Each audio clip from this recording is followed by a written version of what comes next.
அப்பத்து வீடு நல்ல இட்லி.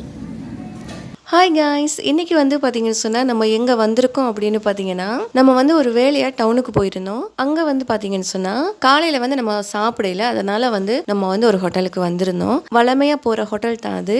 அங்கே வந்து நம்ம வளமையாக ஆர்டர் பண்ணி சாப்பிட்றது அப்படின்னு பார்த்தீங்கன்னு சொன்னால் அப்பம் தான். என்னுடைய மகன்மார் 2 பேருக்குமே வந்து அப்பம்னா ரொம்ப பிடிக்கும். அதனால் வந்து நாங்கள் வளமையாக அங்கே போனோம்னு சொன்னால் அப்பம் தான் 2 பேருக்கும் வாங்கி கொடுப்போம். 2 பேரும் ரொம்ப விரும்பி சாப்பிடுவாங்க.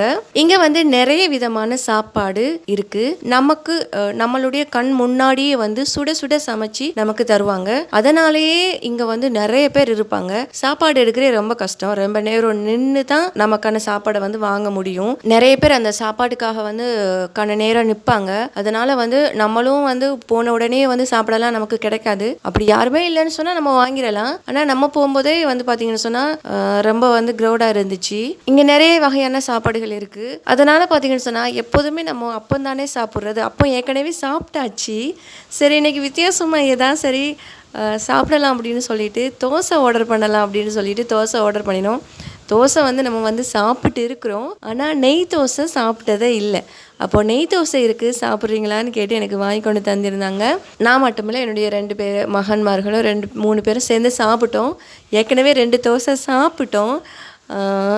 அது வந்து ரொம்ப நல்லா இருந்ததுனால அப்போ இன்னொன்று ஆர்டர் பண்ணி, அதுவும் ரொம்ப லேட்டாகி தான் வந்துச்சு இன்னொன்றும். அதனால் ரொம்பவே விரும்பி அவங்களும் சாப்பிட்டாங்க, எனக்கும் நல்லா இருந்துச்சு.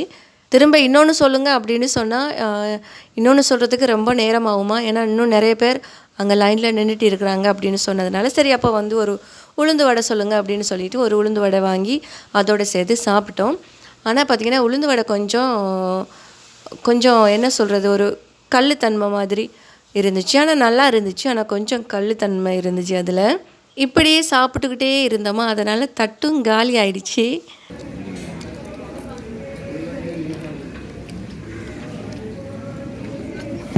அதோடு அப்படியே வந்து சாப்பிட்டு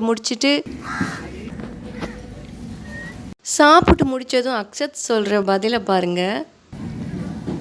அப்பத்து வீடு நல்ல இட்லி. இது எப்படி இருந்துச்சு தெரியுமா? அப்பம் வாங்கி தரதுக்கு முன்னாடி நெய் தோசையை வாங்கி தந்திருந்தா நல்லா இருந்திருக்கும் அப்படின்ற மாதிரி இருந்துச்சு இந்த பதில். அப்படியே வந்து நம்ம வந்து கையையுமே சுத்தமாக கழுவிட்டு நம்ம அங்கிருந்து கிளம்பிட்டோம். மீண்டும் இன்னொரு வீடியோவில் சந்திப்போம். பாய்.